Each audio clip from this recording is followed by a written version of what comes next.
Hi, it's Ashley Latter here, and I'm shooting this very quick video today from my training centre here in Manchester. And what I'd like to do today is discuss the importance of how you deal with new patient inquiries, particularly by the telephone. And I'm going to share just one or two tips here today that are hopefully that if you could share with your whole team, that will increase the number of new patients coming through your door, not your competitors. And the main reason why I decided to shoot this video today was recently I had to contact two tool hire companies in the North Manchester area.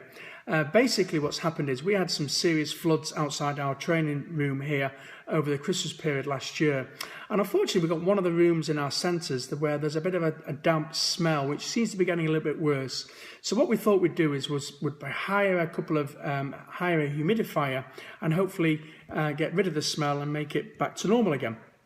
So I contacted two tool hire companies in the North Manchester area. And on the first occasion, the first company I rang, the phone must have been ringing out, I would say, well over a minute, maybe even longer. I didn't time it, but it was well over a minute.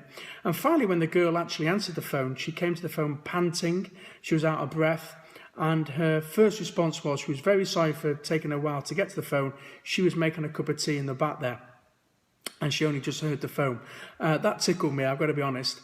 And the second person, although she did answer the phone quite quickly, on both occasions the new inquiry I thought was handled shockingly. And let me tell you the reason why. What I was doing is I was asking for prices of humidifier for my rooms.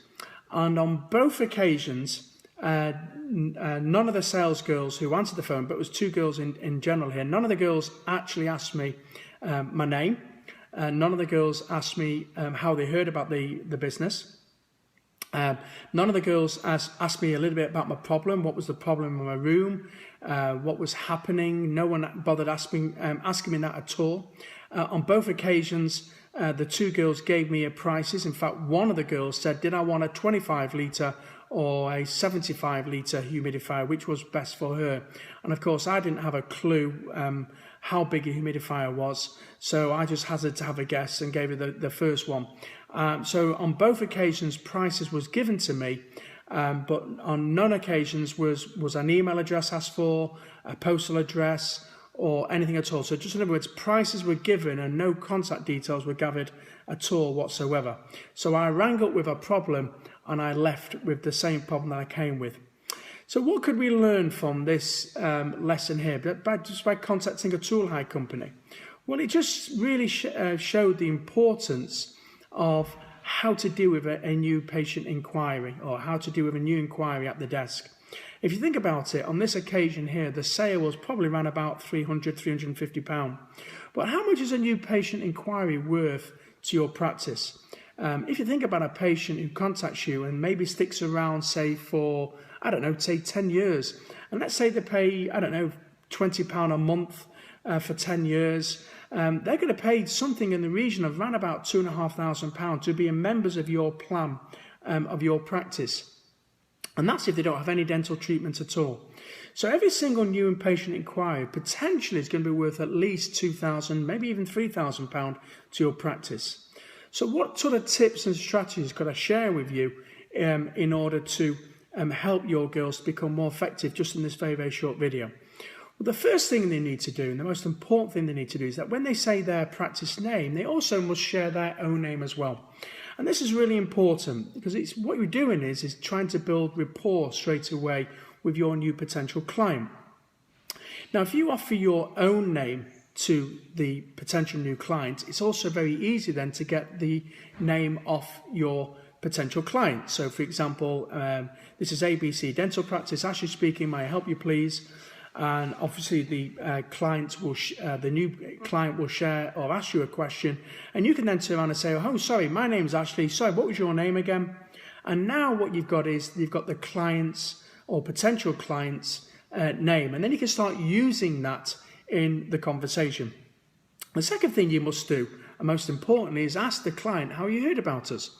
Because if you're doing a lot of marketing or social media, anything at all like that, then you must find out what's working well for your practice If it's a referral, then you really know then if you've got a referral from a existing client, you've got a client who's really interested in what you've got to offer. So that's the other reason.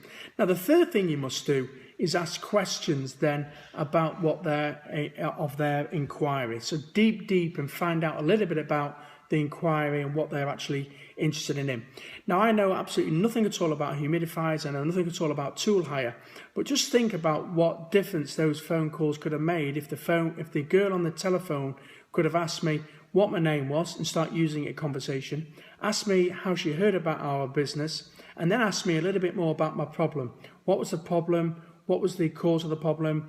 How big was the room? How serious was the smell? And when that, she can then give me exactly what I was looking for and give me the price that I wanted as well. And ultimately, she could have obviously closed the deal.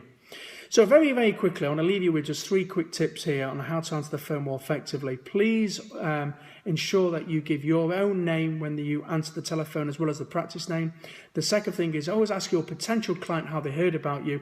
That's really important for the marketing. And the third thing is when the client asks about a certain treatment, get to start asking questions about them and about the problem that they have. And that way you start to build rapport, and of course, most importantly, you'll stand out from the crowd. If you've enjoyed this video, please share it with your team and your colleagues as well.